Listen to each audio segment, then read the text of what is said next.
नमस्कार साथियों, मैं विशाल सारस्वत आप सभी का स्वागत करता हूं आपके अपने प्लेटफॉर्म FWA फ्यूचर वे एकेडमी पर। आज हम इस क्लास में जानेंगे 2017 और 21 में आए गए ज्योग्राफी के प्रश्नों के बारे में, जो कि यूपीएससी एग्जाम में आए हैं। ठीक है, इससे पहले मैं आपको एक जानकारी और दे दूं, ये हमारी वीडियो का पार्ट 2 रहेगा। इससे पहले एक वीडियो बन चुकी है, ठीक है, तो सबसे पहले उसे देखें और उसके बाद में इस वीडियो का आनंद लें, या इस वीडियो को प्रश्नों को देखें, जाने परखें। ठीक है, तो शुरुआत करते हैं सबसे पहले अपने प्रश्न से।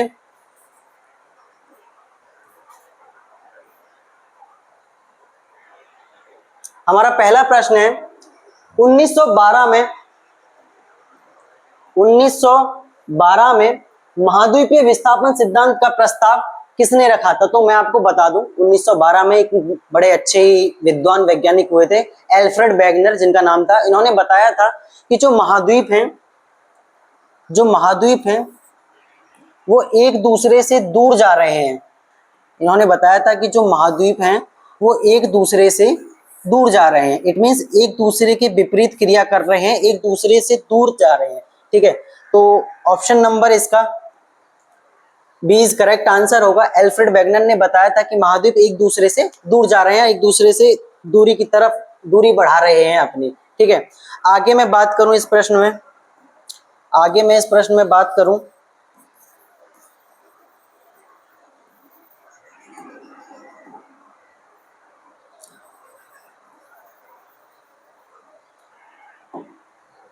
एक ऑप्शन और इसमें दिया है अब्राहम आर्टलियस एक ऐसे विद्वान थे जिन्होंने जो है एटलस नामक, आपने सुना होगा, एक एटलस बुक आती है। ठीक है,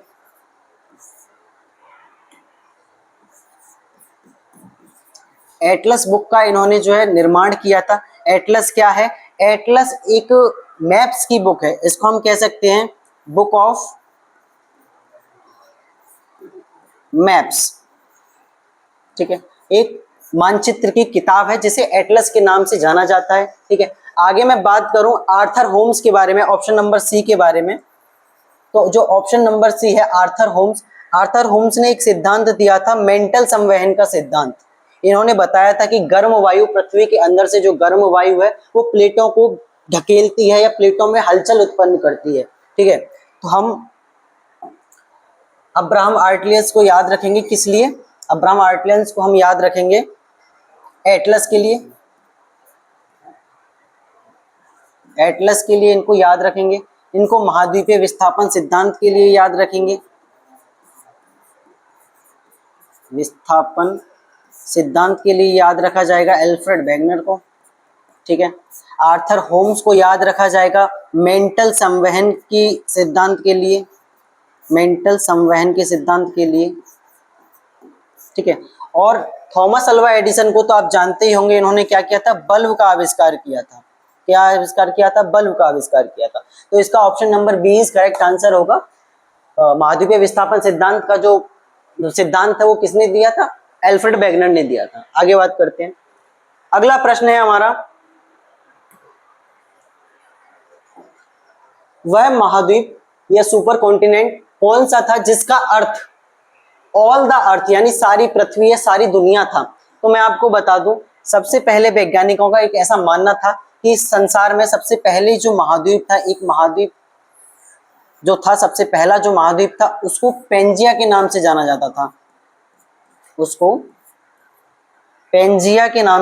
जाता था, जी।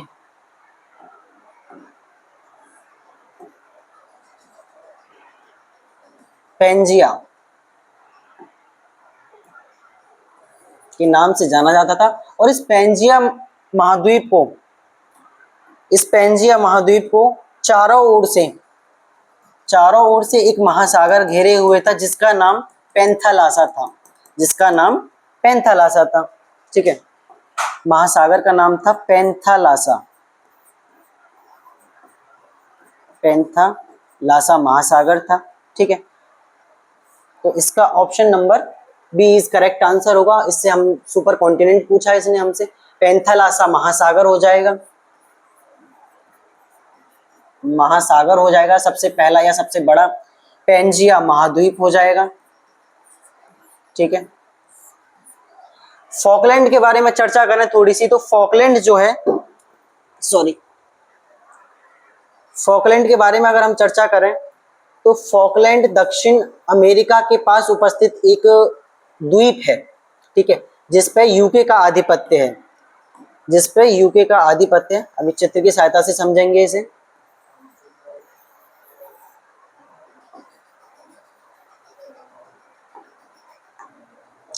ये हमारा जो है दक्षिण अमेरिका महाद्वीप हो गया, ठीक है जी। और इसके पास उपस्थित है आपका एक द्वीप उपस्थित है, फॉकलैंड द्वीप। क्या उपस्थित है? फॉकलैंड द्वीप, ठीक है। यहाँ एक चयनित जलसंधि भी है, यहाँ पर एक जलसंधि है, ठीक है, जिसे फॉकलैंड की जलसंधि के नाम से जाना जाता है, जिसे फॉकलैंड की जलसंधि के नाम से जाना जाता है, ठीक है।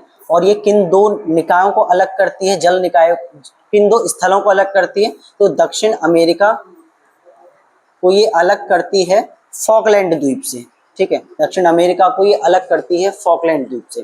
तो इस क्वेश्चन का जो आंसर होगा वो 20 करेक्ट रहेगा। कॉन्टिनेंट पूछा है, सुपर कॉन्टिनेंट तो पेंजिया। आगे बात करते हैं। अगला है ग्वादर बंदरगाह में स्थित है। ग्वादर बंदरगाह कहाँ स्थित है? तो मैं आपको बता दूं, ग्वादर बंदरगाह जो है पाकिस्तान के बलूचिस्तान प्रांत में उपस्थित एक बंदरगाह है, जिसे चाइना डेवलप कर रहा है, ठीक है। ये आपका पाकिस्तान हो गया, ठीक है। और यहाँ पे कहीं आपका ये प्रांत जो कहलाता है, ये हमारा बलूचिस्तान प्रांत कहलाता है, ठीक है जी। इसका नाम है बलूचिस्तान, ठीक है। और यहाँ पर उपस्थित है कहीं आपका ग्वादर बंदरगाह, ठीक है। क्या उपस्थित है? ग्वादर बंदरगाह। ग्वादर बंदरगाह आपका यहाँ पाया जाता है। इसे चाइना डेवलप कर रहा था और विवादित क्षेत्र है एक तरीके से। आपको पता होगा बलूचिस्तान की हालत आज क्या हो रही है, लोग दंगे फसाद कर रहे हैं वहां पे, ठीक है। तो ऑप्शन नंबर ए इज इसका करेक्ट आंसर होगा, पाकिस्तान। आगे बढ़ते हैं। अगला प्रश्न है हमारा, अगला प्रश्न है जी हमारा, किस वायुमंडलीय परत में ओजोन होती है जो हानिकारक परावैंगनी किरणों को अवशोषित करती है? तो पूछना चाह रहा है कि वायुमंडल की ऐसी कौन सी परत है जिसके अंदर ओजोन परत पाई जाती है। तो आपको पता होगा हमारी जो समताप मंडल है, जो हमारी समताप मंडल है, ऑप्शन नंबर 20 इसका करेक्ट आंसर होगा। समताप मंडल जो है उसके अंदर ओजोन की परत पाई जाती है, ठीक है, जो सूर्य के द्वारा आने वाली हानिकारक किरणों और प्रकाश से हमें बचाती है। बात करेंगे एक एक परतों के बारे में। तो ऑप्शन नंबर इसमें ए जो दिया है, मध्यमंडल। मध्यमंडल वायुमंडल की एक ऐसी परत है जिसके अंदर उल्का पिंड, जिसके अंदर उल्का पिंड आकर जल जाते हैं, ठीक है जी। समताप मंडल के अंदर हवाई जहाज आपका उड़ता है, हवाई जहाज आपका उड़ता है, ठीक है। क्षोभ मंडल के अंतर्गत मौसमी क्रियाएं आपकी होती हैं, मौसमी क्रियाएं आपकी होती हैं। आयन मंडल के अंतर्गत आपका ऑरोरा, आपने सुना होगा ऑरोरा, जिसे दूसरी भाषा में ध्रुवीय ज्योति के नाम से भी जाना जाता है, जिसे ध्रुवीय ज्योति के नाम से भी जाना जाता है, ठीक है। वो हमें कहाँ देखने को मिलता है? वो हमें आयन मंडल के अंतर्गत देखने को मिलता है। आयन मंडल के अंतर्गत जो परत है हमारी आयन मंडल, उसमें देखने को मिलता है। तो इसका ऑप्शन नंबर 20 करेक्ट रहेगा। ओजोन परत के बारे में इसने हमसे पूछा था। बढ़ते हैं अगले प्रश्न की ओर। अगला प्रश्न है हमारा, रियो डी जेनेरियो ब्राजील में पृथ्वी सम्मेलन किस वर्ष आयोजित किया गया था?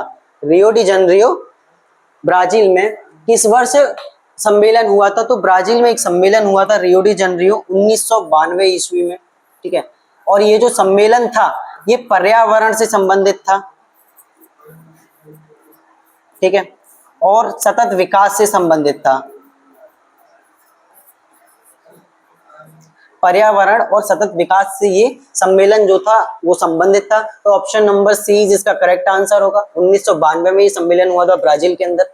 बढ़ते हैं अगले प्रश्न की ओर। अगला प्रश्न है हमारा, वायुमंडल के ऊर्ध्वपातन की प्रक्रिया को क्या कहा जाता है? वायुमंडल के ऊर्ध्वपातन की प्रक्रिया को क्या कहा जाता है? तो मैं आपको बता दूं, जो वायुमंडल वर्टिकल हीटिंग, इट मींस ऊर्ध्वपातन का मतलब वर्टिकल हीटिंग।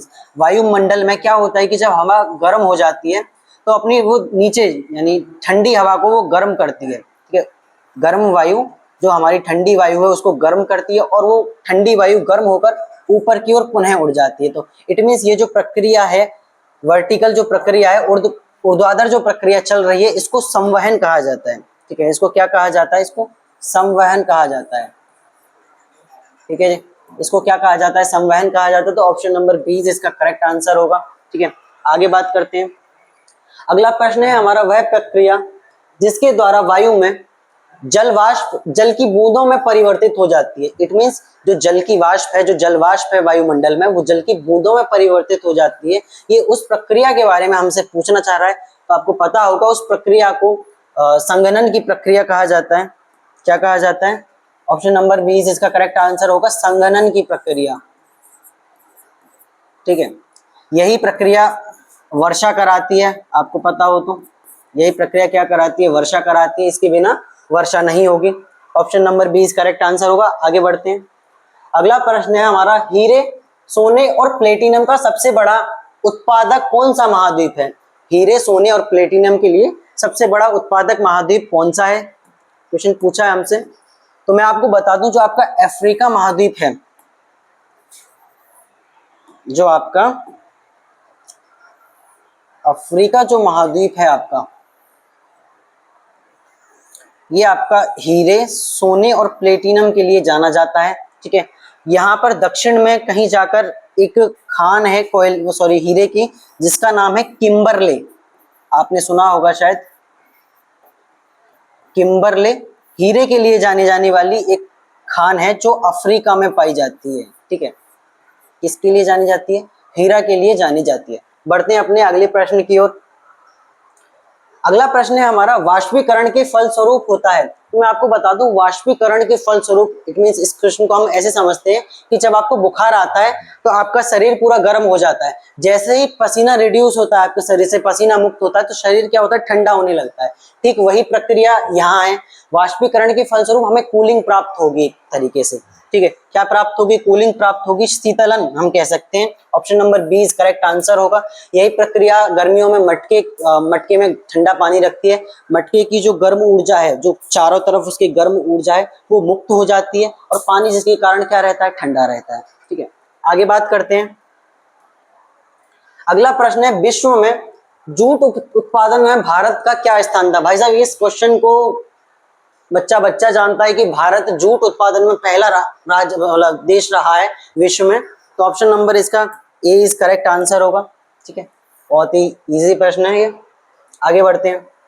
अगला प्रश्न है, सुएज नहर किन दो जल निकायों को जोड़ती है? बहुत ही अच्छा प्रश्न और बहुत ही मजेदार प्रश्न, और एग्जाम में बार बार पूछे जाने वाला प्रश्न है एक तरीके से देखा जाए तो, कि सुएज नहर किन दो जल निकायों को जोड़ती है।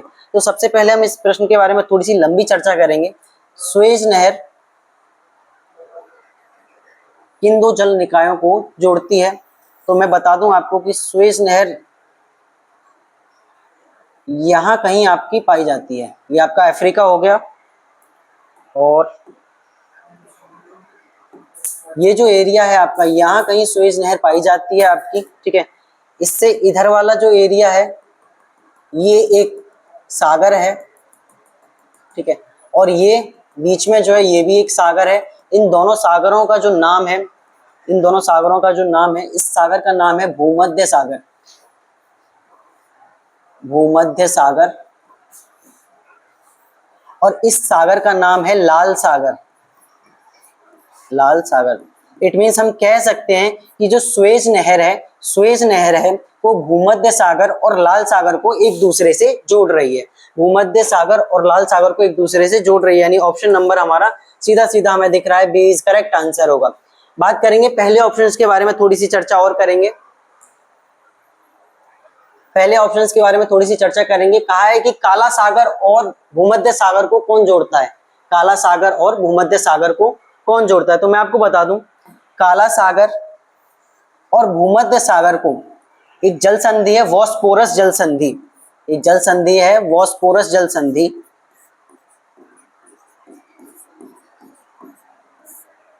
पोरस जल संधि ये क्या करती है? ये भूमध्य सागर को काला सागर से जोड़ती है। भूमध्य सागर को काला सागर से जोड़ती है। बढ़ते हैं अगले प्रश्न की ओर। इसका आंसर ऑप्शन नंबर भूमध्य सागर और लाल सागर। बी इज करेक्ट आंसर होगा इसका। आगे बढ़ते हैं। अगला प्रश्न है हमारा, जिस तापमान पर वायु जल में संघनित जिस तापमान पर वायु में जल वाष्प संघनित होना शुरू कर देता है उसे क्या कहते हैं?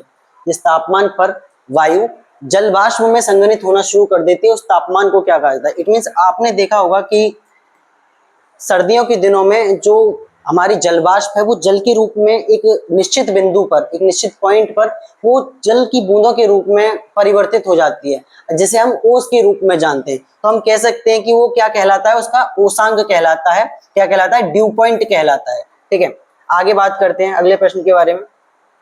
अगला प्रश्न है हमारा, वर्षा को मापने के लिए किस उपकरण का उपयोग किया जाता है जिसमें वर्षा के पानी को इकट्ठा करने के लिए शीर्ष पर एक फनल के साथ मापने वाला सिलेंडर होता है? इट मींस वर्षा को मापने के लिए किस उपकरण का उपयोग किया जाता है? मैं आपको बता दूं, एक रेन रेंज जो मीटर होता है आपने देखा होगा, कुछ इस तरीके का बना रहता है। ठीक है, ऐसे करके और यहाँ पे कुछ आंकड़े दर्शाए जाते हैं।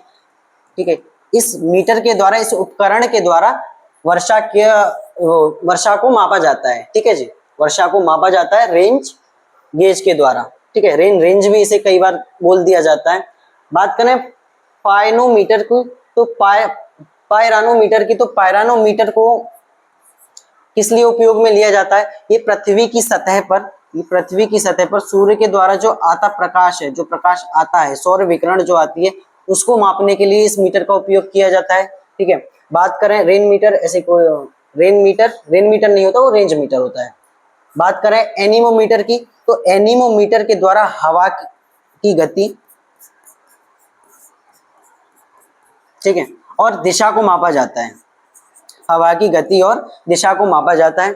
बढ़ते हैं अगले प्रश्न की ओर। अगला प्रश्न है हमारा, तरबूज और खरबूज उगाने के लिए निम्नलिखित में से कौन सा सौम्य मौसम उपयुक्त है? तो मैं आपको बता दूं, जो गर्मी का मौसम है, जो ग्रीष्म ऋतु है हमारी, जिसे हम जायद के नाम से भी जानते हैं, इसे दूसरी भाषा में ग्रीष्म ऋतु के नाम से भी जानते हैं दूसरी भाषा में, और जायद के नाम से भी जानते हैं। तो जो ग्रीष्म ऋतु होती है वो सबसे सुगम मौसम होता है तरबूज और खरबूज उगाने के लिए। तो ऑप्शन नंबर बी इसका करेक्ट आंसर होगा। बढ़ते हैं अगले प्रश्न की ओर। अगला प्रश्न है हमारा, कौन से सागर को उसमें बढ़ी हुई लवण सामग्री से अभिलक्षित किया जाता है जिसके कारण तैराक यानी स्विमर इस समुद्र की लहरों पर तैरते हैं? ठीक है, तो मैं आपको बता दूं, जो मृत सागर है, डेड सी है, उसके अंदर जो लवणता है वो बहुत अधिक है, जिसके कारण आपने देखा होगा लोग उसमें डूबते नहीं है, ऊपर ही ऊपर तैरते रहते हैं। ठीक है, तो ऑप्शन नंबर इसका डी इज करेक्ट आंसर होगा। इसका option number D is correct answer होगा और मृत सागर क्या है इसका सही आंसर है। बढ़ते हैं अगले प्रश्न की ओर। अगला प्रश्न है हमारा, किस ग्रह को जल ग्रह माना जाता है? ऐसा बहुत इजी प्रश्न है कि किस ग्रह को जल ग्रह माना जाता है। आपको पता है कि पृथ्वी को नीला ग्रह भी कहा जाता है। ठीक है, पृथ्वी को नीला ग्रह भी कहा जाता है। क्यों कहा जाता है? क्योंकि जल की अधिकता होने के कारण 75% जल पाया जाता है पृथ्वी पर। ठीक है, थोड़ी सी चर्चा शुक्र के बारे में करें तो शुक्र जो हमारा ग्रह है वो वायुमंडल का सबसे चमकीला ग्रह माना जाता है। क्यों माना जाता है? क्योंकि इसका सघन वायुमंडल है, जिसके कारण ये क्या करता है, सूर्य के प्रकाश को परावर्तित कर देता है। इट मींस अगर हम इसे फिगर के द्वारा समझें तो ये शुक्र का वायुमंडल रहा। इसका वायुमंडल जो इतना सघन है, जो सूर्य के द्वारा जो प्रकाश आता है उसको ये परावर्तित कर देता है। ठीक है, बात करें अगले प्रश्न की। अगला प्रश्न है हमारा, किस उद्योग को आधुनिक उद्योग की रीढ़ कहा जाता है? किस उद्योग को आधुनिक उद्योग की रीढ़ कहा जाता है? तो भाई इसमें हम चेक करें कि सूती कपड़ा, लोहा इस्पात, चाय, जूट। तो मैं आपको बता दूं, तो आधुनिक उद्योग की रीढ़ जो कहा जाता है लोहा और इस्पात को कहा जाता है। इससे क्या होता है कि बड़ी बड़ी मशीनों का निर्माण हुआ, जिससे औद्योगिक क्रांति आई, कपड़ा बढ़िया बनने लगा। ठीक है, जूट को छानने और पीसने में, एक तरीके से काटने के लिए नई नई मशीनों का उत्पादन हुआ। तो सबसे पहले अगर हम देखें तो ये जो हमारा टेक्स आयरन एंड स्टील, लोहा और इस्पात, जो उद्योग है हमारा, इनकी बहुत बड़ा महत्वपूर्ण योगदान रहा है इस चीज के लिए। ठीक है, बढ़ते हैं अगले प्रश्न की ओर। कहा है कि मिट्टी की वह कौन सी परत है जो दरार और छिद्र वाली चट्टानों के छोटे ढेरों से बनती है। ठीक है, क्या है जी, छोटे छिद्र वाले ढेरों से बनती है। तो मैं आपको बता दूं, जो सी संस्तर की मिट्टी होती है, जो सी संस्तर की मिट्टी होती है वो दरारों वाली मिट्टी और चट्टानी मिट्टी होती है एक स्वरूप से। तो option number C is correct answer होगा इसका। ठीक है, बढ़ते हैं अगले प्रश्न की ओर। अगला प्रश्न है हमारा, निम्नलिखित में से किस ग्रह को आंतरिक ग्रह माना जाता है? किस ग्रह को आंतरिक ग्रह माना जाता है? बहुत अच्छा प्रश्न है, थोड़ा सा समय व्यतीत करेंगे इसमें। ठीक है, सबसे पहले हम देखेंगे कि ग्रहों की एक सीरीज क्या है, एक सीक्वेंस क्या है। तो सबसे पहले हमारा सन आ जाता है, सौरमंडल को हम बनाएंगे यहाँ पे। सबसे पहले हमारा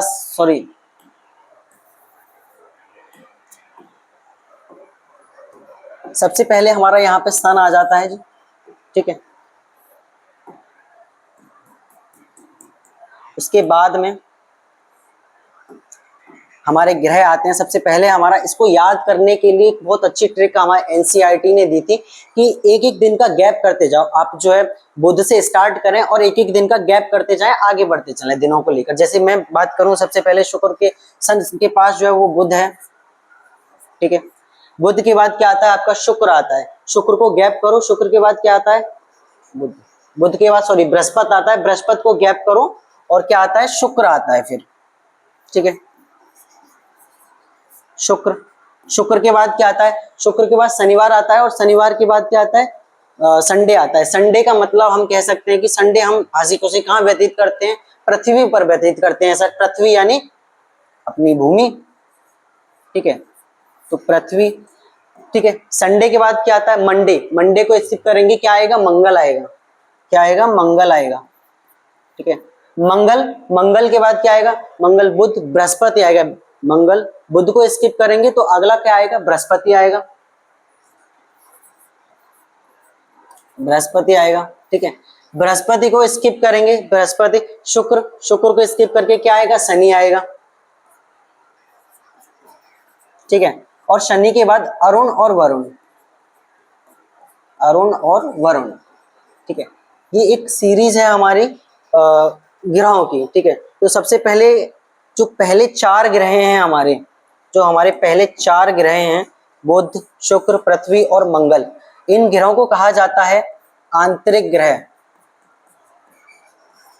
आंतरिक ग्रह कहा जाता है इन्हें।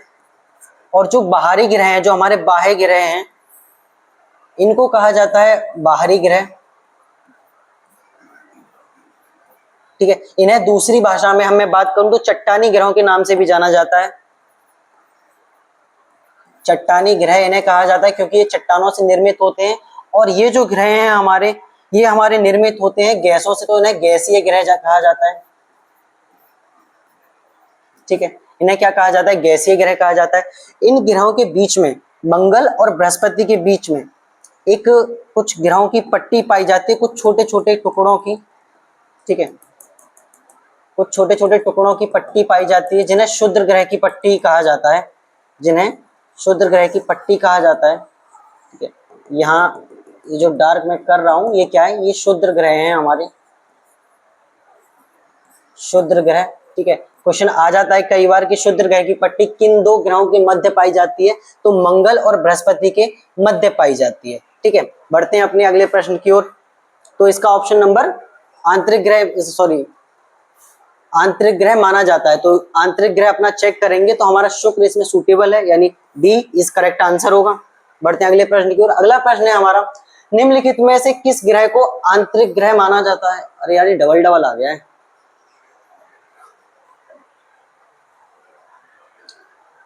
आशा करता हूं आपको ये 20 प्रश्नों की श्रृंखला पसंद आई होगी। ठीक है, थैंक्स फॉर वॉचिंग। हमसे जुड़ने के लिए, हमें इतना सपोर्ट करने के लिए आप सभी का धन्यवाद। ठीक है।